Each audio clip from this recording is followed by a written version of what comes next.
एक बार एक जंगल में एक शेर अकेला बैठा हुआ था। वह अपने बारे में सोच रहा था कि मेरे पास तो तेज धारदार मजबूत पंजे और दांत हैं।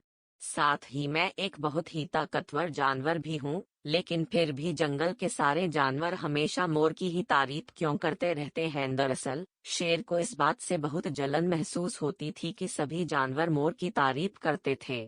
जंगल के सभी जानवर कहते थे कि मोर जब भी अपने पंख फैलाकर नाचता है तो वह बहुत सुंदर लगता है। यही सब सोचकर शेर बहुत दुखी हो रहा था। वह सोच रहा था कि इतना ताकतवर होने और जंगल का राजा होने पर भी कोई उसकी तारीफ नहीं करता है। ऐसे में उसके इस जीवन का क्या मतलब है। तभी वहां से एक हाथी जा रहा था। वह भी काफी दुखी था।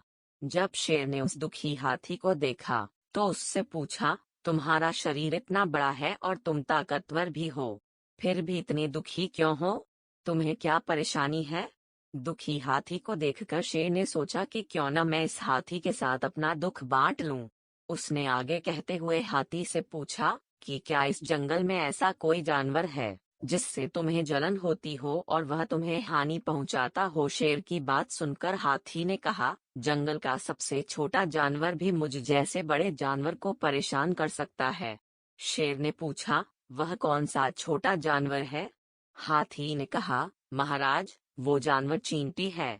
वह इस जंगल में सबसे छोटी है, लेकिन जब भी वो मेरे कान में घुसती है तो मैं दर्द के मारे पागल हो जाता हूँ।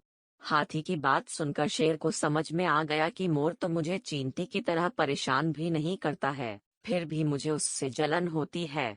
ईश्वर ने सभी प्राणियों को अलग अलग खामियां और खूबियां दी हैं।